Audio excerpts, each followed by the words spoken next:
Yeah, so yes,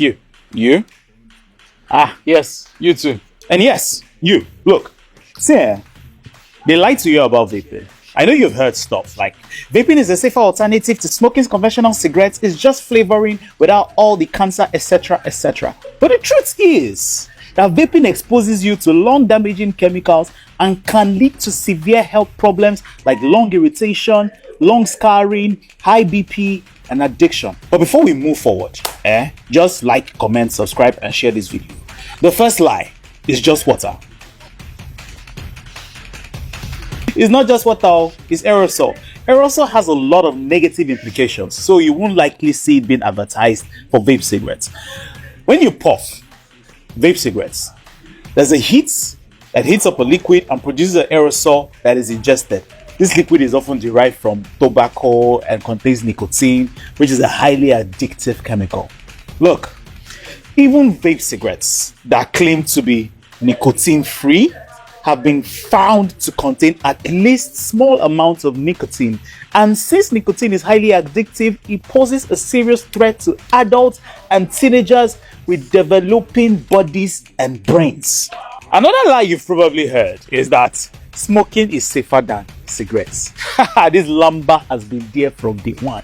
And the people trying to sell vaping to you will tell you that the vaping e-cigarettes is an healthier alternative to smoking tobacco. Okay, they've seen you, but let's talk about it. While vaping doesn't necessarily contain the mixture of 7,000 chemicals found in a regular cigarette, it contains more than half of these harmful chemicals, which is far from safe.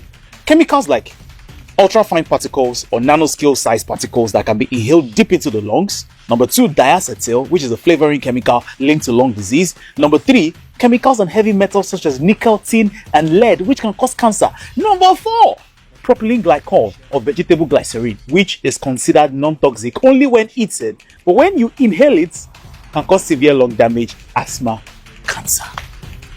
Safe my is YouTube, so we can't swear. Safe my behind. So one very popular lie about vaping is that vaping has no health risk. Come off it. Look, vape cigarettes have their own unique potential health risk because there are organs in the body that might be immune to the effects of cigarette smoke but can potentially be harmed by the vape cigarette aerosol. For example, the aerosols in vape contain propylene glycol, which is now metabolized, broken down by the liver into propionaldehyde, which is actually related to formaldehyde. You see where I'm going to? This colorless, strong-smelling, flammable chemical can cause irritation of the skin, your eyes, your nose, and your throat. So when propionaldehyde accumulates in the body, it increases the potential for liver damage. Yes, this chemical also accumulates in the retina. Yes, this your eye, at the back of it.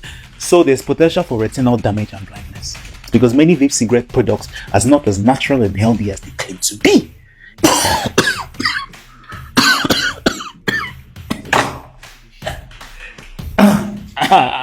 and the last lie, but definitely not the least, vaping won't make you smoke. Look, the people who vape are more likely to start regular smoking. Yes, cigarettes. And they are more likely to develop other addictions in the future because research is showing that 30% of vape cigarettes users began smoking within 6 months. And what's even more troubling is the fact that these numbers are increasing. You're on the right? So instead of being a method for people to quit smoking, it seems to be a gateway to actually start smoking. So don't be deceived by these lies that lead you to vaping. It's extremely dangerous and I highly will not recommend it. But aproko is just for fun and people do it. Well, Emeka and Nkechi, don't join them. And share this video with them so that they can know the truth and stop putting their life at risk. And for you, giving it a thought or two. I mean, the most effective way to stop vaping is to never start vaping in the first place. But if you do vape, quitting can be hard, but not impossible. Don't be afraid to visit your nearest health center, ask your doctor for help. I hope with this few points of mine I've been able to convince you and not confuse you.